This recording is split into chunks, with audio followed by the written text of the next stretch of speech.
አብ ወወልድ ወመንፈስ ቅዱስ አሐዱ አምላክ ይትባረክ እግዚአብሔር አቡሁ ለእግዚእነ ኢየሱስ ዘባረከነ በኩሉ በረከት መንፈሳዊት በሰማያት በክርስቶስ ኢየሱስ።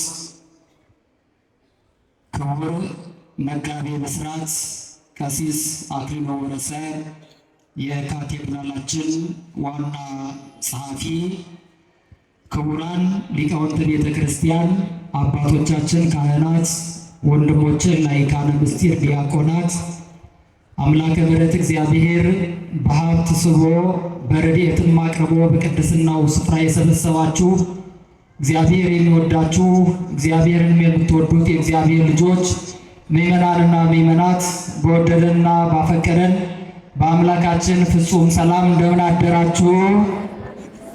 እንደምን አረፈዳችሁ?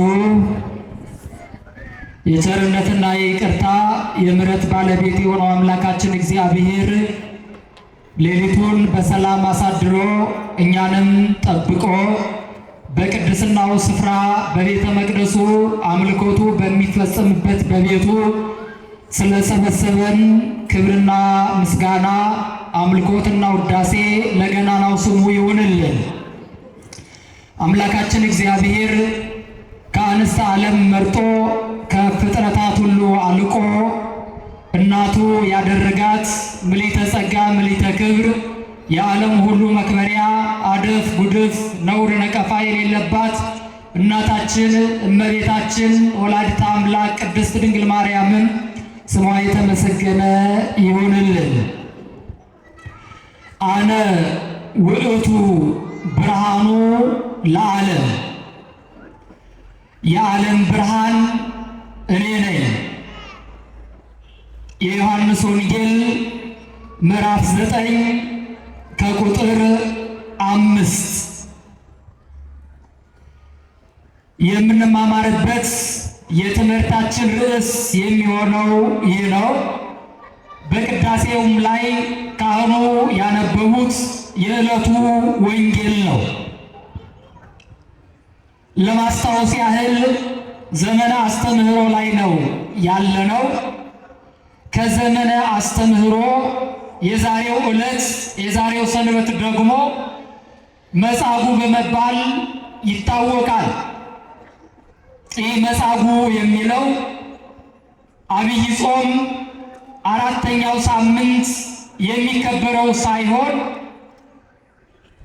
በዛሬም በአስተምህሮ ወቅት ቅድስት ቤተ ክርስቲያናችን መጻጉዕ በማለት ታከብራለች።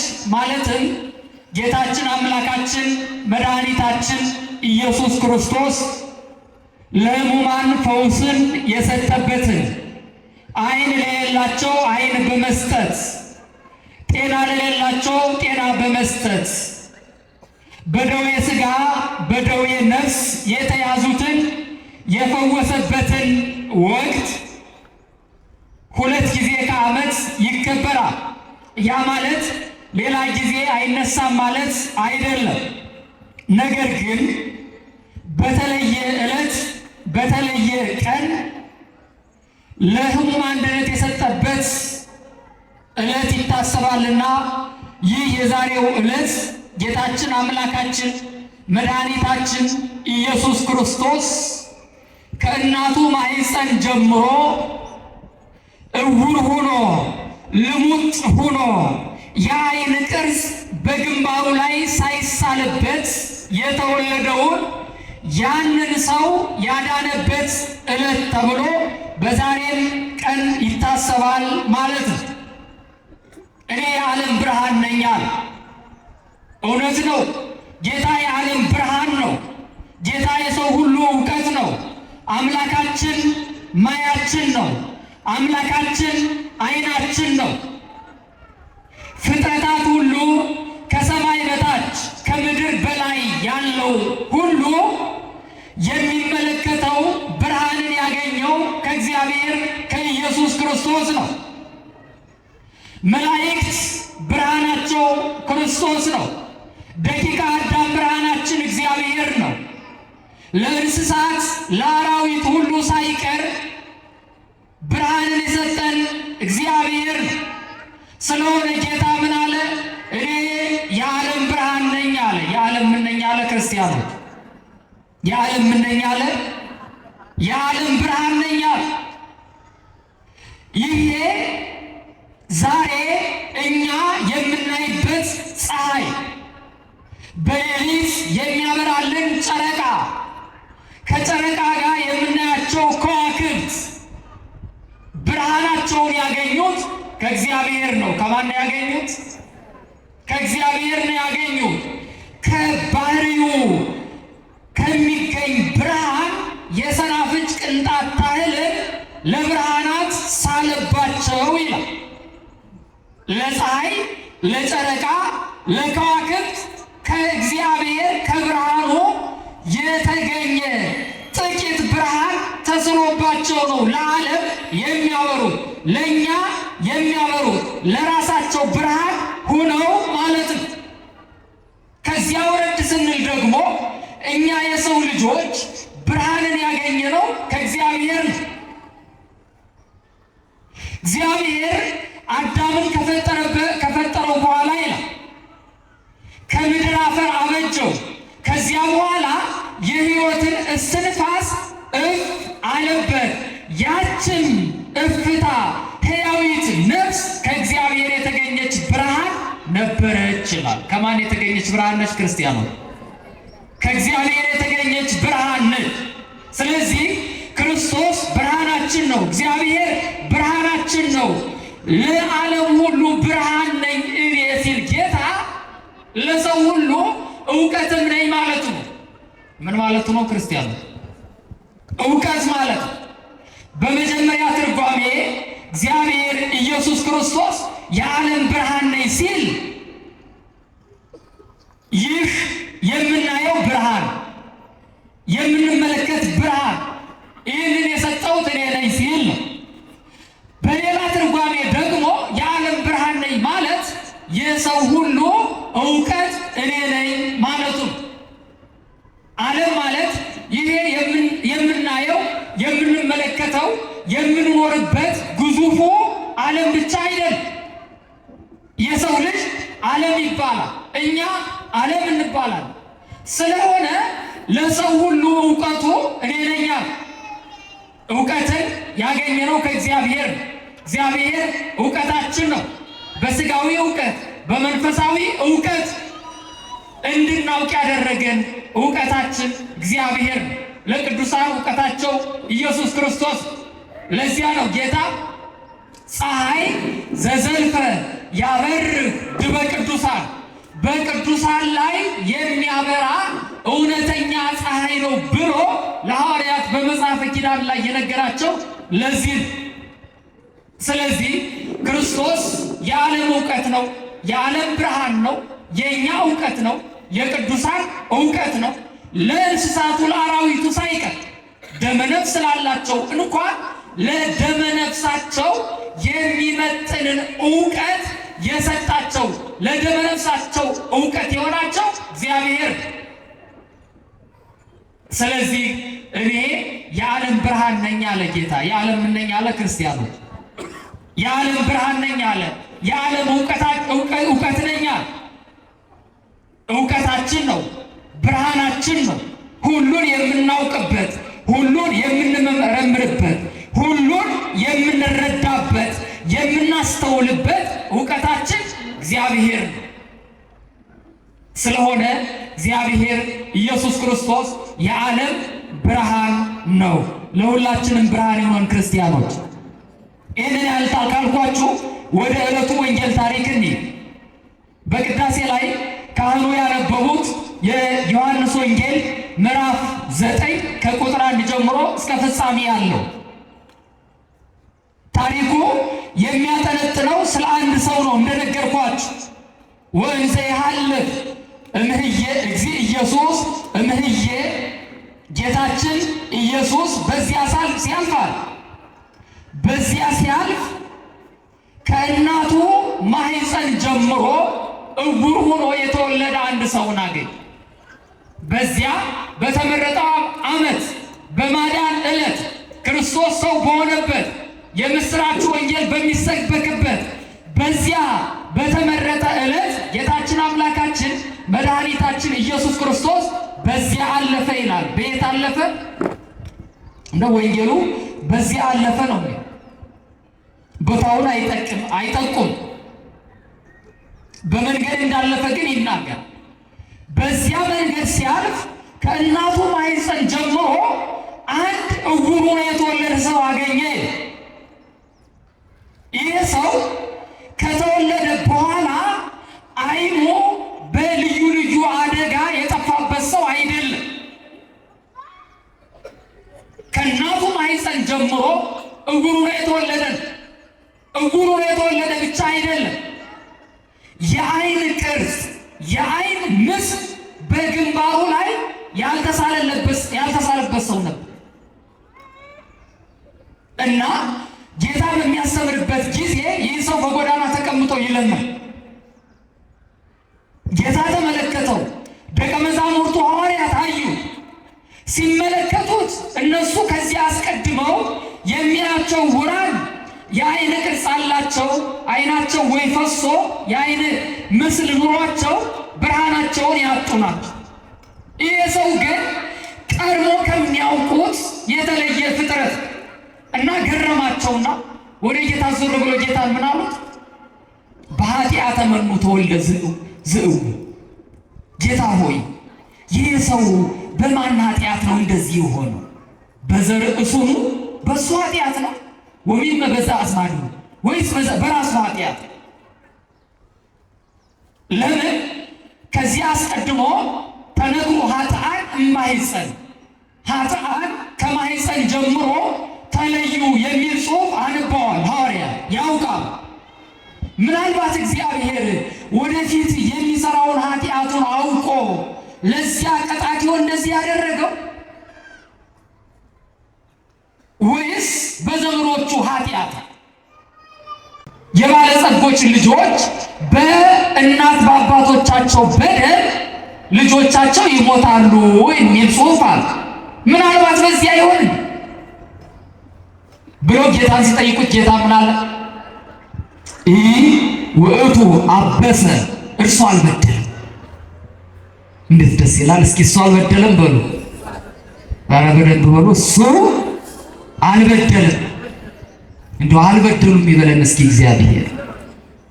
እርሱ አልበደለም፣ እርሱ ኃጢአት አልሰራም። ወይ አዝማዲሁ፣ ወላጆቹም ኃጢአት አልሰሩም።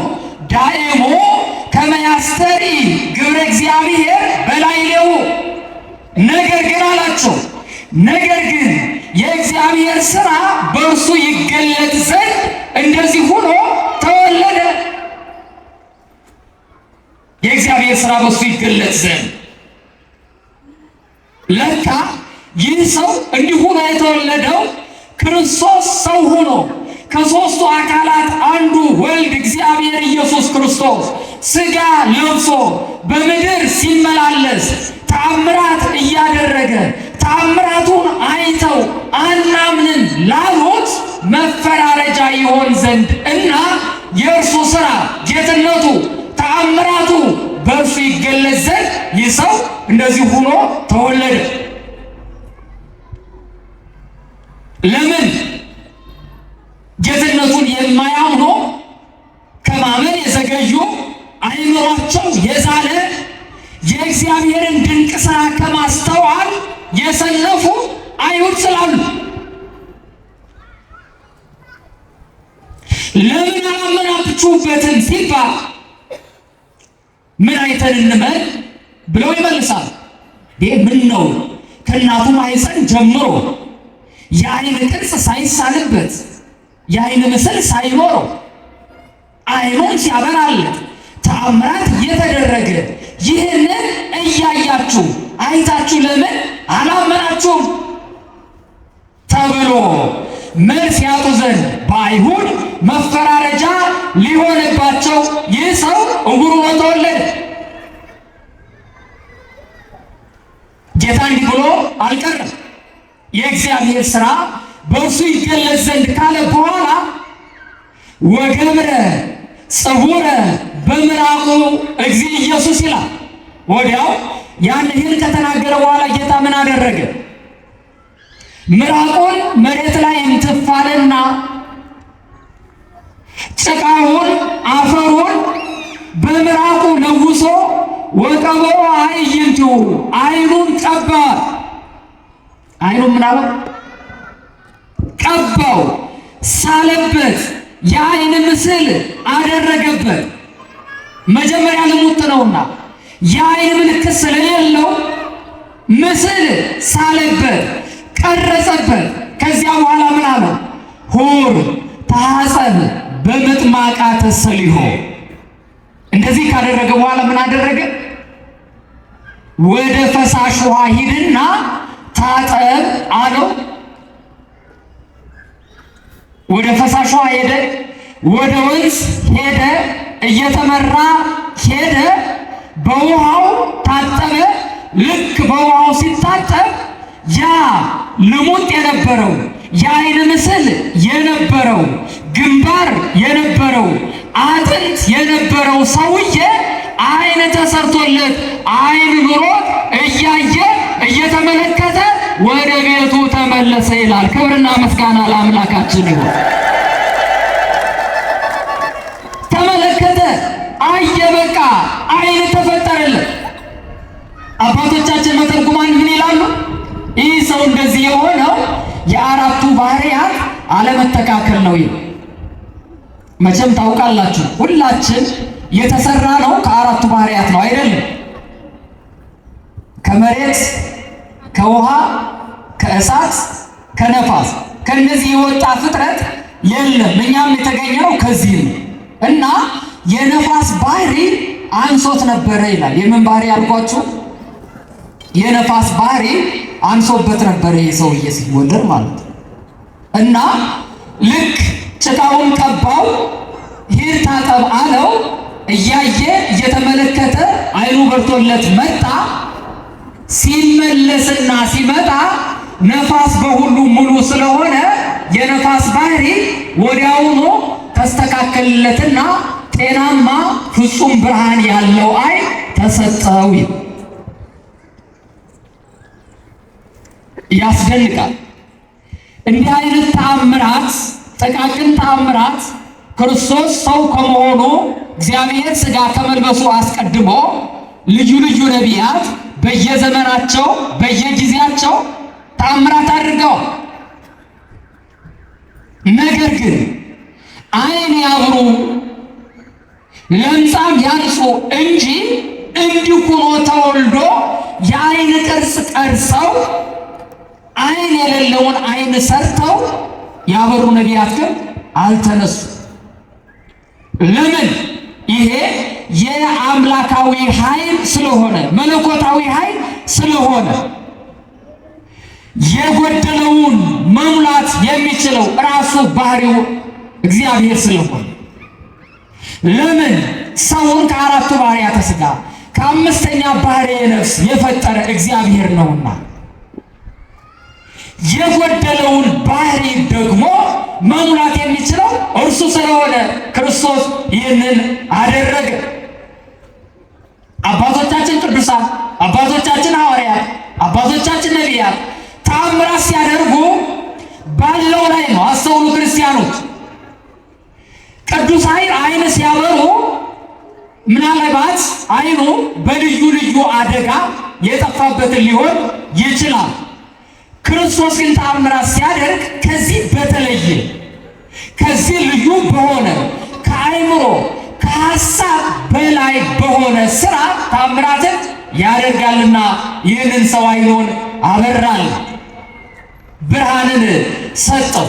ከዚያ በኋላ ነው እንግዲህ ሌላው መጀመሪያ የነገርኳቸው አይሁድ ይሄ ሰው እውር ሆኖ ኖሯል፣ ታውሮ ኖሯል፣ አይን አልነበረው። የዳነበት ዕለት ደግሞ እንዳጋጣሚ ሰንበት ነበረ። ምን ነበረ? ሰንበት ነበረ። ሰንበት ስለሆነ ሰዎቹ ይህንን ሰው ተመለከቱ። ሲያዩት ግራ ተጋቡ። እንዴ ይሄ ሰው ቀድሞ በጎዳና ላይ ተቀምጦ ሲለምን የምናውቀው አልነበረም? እንዴ ግማሾቹ አሁን ነው፣ ሌሎቹ ደግሞ አይ አይደለም እሱን ይመስለዋል እንጂ። ከዚያ በኋላ እሱን ጠየቁ። አይ አይን የራሴ ነው። እንዴት አይን በራል? አይን አልነበረህም እኮ የአይን ምስል አልተሰራልህም ነበር። ዛሬ አይን ማን ሰጠ አላት። ኢየሱስ የሚባለው ሰው ምራቁን እንተፍ አለ፣ በጭቃ ለወሰ፣ አይኔን ቀባኝ፣ በውሃ ታጠባልኩ አለ። ሄጄ ታጠብኩኝ፣ እያየሁኝ ተመለስኩኝ ብሎ ነገራት። በዚህ የተነሳ አይሁድ ጌታን የሚያሳድዱት ሆነ። ምን የሚሉት ሆነ? ክርስቲያን የሚያሳድዱት ሆነ። አሁን እንደው ይሄ ስራ ያሸልማል ያስመሰግናል እንጂ እንደው ሰውን ማሳደድ ይገባል? ወገናቸው ነው፣ በተፈጥሮ ወንድማቸው ነው፣ ሰው ነው። በሰው ጭንቀት፣ በሰው መከራ፣ በሰው መታወር ነው መደሰት ይገባል? ለምን አዳነው? እንዴት ዳነ? በሰንበት ቀን። ይህ ሰው አሉ የእግዚአብሔር ወዳጅ አይደለም። አንተ ሰው እግዚአብሔር አንተ አይንን አብርቶልሃል እንጂ ይህ ሰው ከእግዚአብሔር ወገን አይደለም ብለው አይሁድ ተናገሩ። እርሱ ግን ምን አላቸው? የዋዛ አይነ ስውር አልነበረምና አይ እንደው ከእግዚአብሔር ያልሆነ ሰውማ ብርሃንን ሊሰጥ አይችልም። እኔ ከእናቴ ማህፀን ጀምሬ በእውርነት እኖራለሁ፣ የአይን ቅርጽ አልነበረብኝም። ስለዚህ አላቸው እግዚአብሔር ከእርሱ ጋር ቢሆን ነው እንጂ እግዚአብሔር ከእርሱ ጋር ያልሆነ ሰው አይን ማብራት ይቻለዋል እንዴ ብሎ መለሳላቸው። ስለ እውነቱ እንደው እግዚአብሔር ያደረበት በእግዚአብሔር ያመነ የእግዚአብሔር መንፈስ የተዋሃደው ሰው ካልሆነ በስተቀር ተአምራትን ማድረግ ይችላል እንዴ? ክርስቲያን ይችላል እንዴ? አባቶቻችን ቅዱሳን እኮ ተአምራት የሚያደርጉት አይን የሚያበሩት ሙት የሚያስነሱት ለምጻም የሚፈውሱት ልዩ ልዩ ተአምራትን የሚያደርጉት የእግዚአብሔር መንፈስ ስላደረባቸው ነው አይደል እንዴ? የእግዚአብሔር መንፈስ ስላደረባቸው ነው። ስለዚህ የእሱ መንፈስ አድሮባቸው ተአምራት የሚያደርጉ ቅዱሳን ይህንን ያክል ካደረጉ እርሱ ደግሞ እንዴት አይን ያበራ እና እግዚአብሔር ከእርሱ ጋር ካልሆነ በስተቀር እግዚአብሔር ስለሆነ ነው እንጂ አይን ማብራት ሌላ ሰው ሊችል አይችልም ብሎ መለሰላቸው። በጣም ብዙ ክርክር ሆነ። ሰውየው በጣም ፈሪሳውያንን ተከራከራቸው። የእግዚአብሔር ሰው ነው እግዚአብሔር ነው አላቸው። ከዚያ በኋላ ምን አሉት? አይ ከየት እንደሆነ አናውቅም፣ እኛ የሙሴ ደቀ መዛሙርት ነን።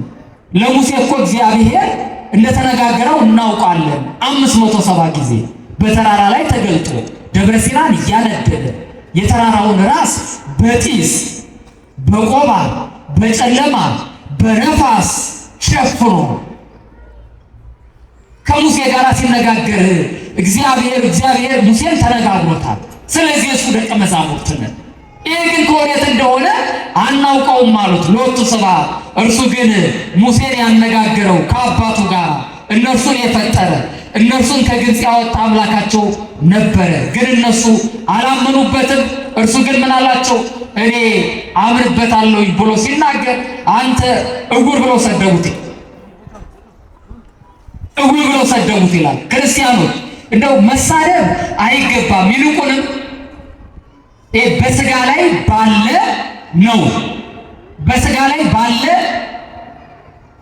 ቁስል፣ በስጋ ላይ ባለ ደዌ ሰውን መሳደብ አይገባም። ጌታ እኮ እንዴት ብሎ ነው ያስተማረው? ደንቆ ሰው ወንድሙን ጸድቃም ብሎ የተሳደበ በአደባባይ ይፈረድበታል። ደንቆሮ ብሎ የተሳደበ ደግሞ በገሃነመ እሳት ይፈረድበታል አይደል ያለ። እነዚህ ሰዎች ግን እውር የጠንባሴ ብሎ ሰደቡት ነው እንደው የሚሉት አባቶቻችን መተርጉማ። አንተ ኩን ረድኦ፣ አንተ ደቀ መዝሙሩ ሁን፣ እኛ የሙሴ ደቀ መዛሙርት ነን ብለው ከምኩራብ አስወጡት። ልክ ከምኩራብ ሲያስወጡት ጌታ ተገናኘው ይላል፣ ጌታ አገኘው ይላል። ለምን? ሰዎች ከማህበራቸው ቢለዩአችሁ፣ ከምኩራብ ቢያስወጧችሁ፣ ከማህበራቸው ቢለዩአችሁ፣ ከቤተ መቅደስ ቢለዩአችሁ እኔ ከእናንተ ጋር ነኝ ለማለት ክርስቶስ ያንን ሰው ተገናኘው ይላል። ክርስቲያኖች ሰዎች ቢሰርቧችሁ፣ ከማህበራቸው ቢለዩአችሁ፣ ከአንድነታቸው ቢያወጧችሁ እግዚአብሔር አይለያችሁምና አይድነቃችሁ። ግን ከሰው ስትለዩ የክርስቶስን ስም ተሸክመን መሆን አለብን። እንደዚያ ነው ያደረገው። ኢየሱስ አመነ። እኔ ጻድቅ እንደሆነ ነው የምረዳው፣ ብርሃን ሰጥቶኛል፣ ዓይኔን አብርቶልኛል፣ ስለዚህ ይሄ የእግዚአብሔር ሰው ነው ብሎ ከምኩራብ ወጣ። ክርስቶስ ግን አገኘው። ማግኘት ብቻ አይደለም፣ ተነጋገረው።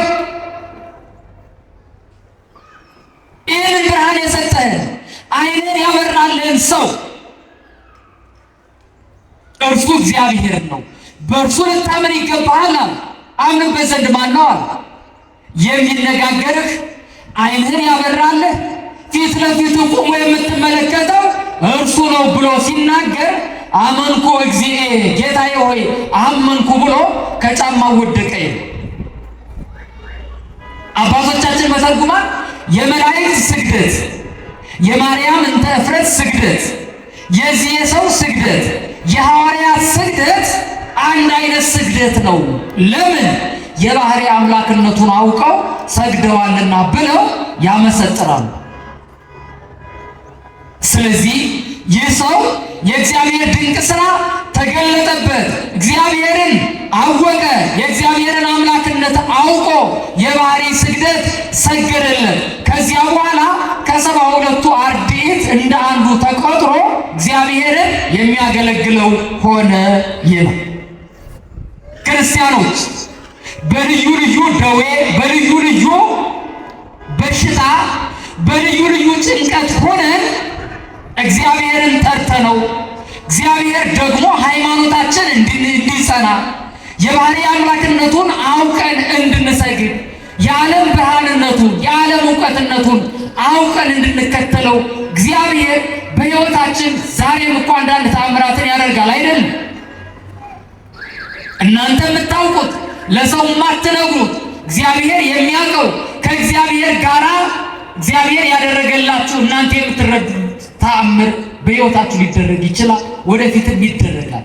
ስለሆነም እግዚአብሔርን ተአምራቱን አይታችሁ ድንቁን አይታችሁ የባህሪ ስግደት መስገድ፣ እግዚአብሔርን ማክበር፣ እግዚአብሔርን ማምለክ፣ ከእግዚአብሔር ጋር መኖር፣ በእውቀታችን ሳንታበይ በብርሃናችን ሳንታበይ ከእግዚአብሔር ጋር እንድንኖር ያስፈልጋልና እግዚአብሔር ብርሃናችን ሆኖ በብርሃን በሚደነቅ እውቀት እንዲመራን ቅዱስ ፈቃዱ ይሁንልን። የዓለም ብርሃን እኔ ነኝ። ያስተማረን የገሰጸን ጌታችን አምላካችን መድኃኒታችን ኢየሱስ ክርስቶስ ክብርና ምስጋና ለእርሱ ይሁን። ይቆየን።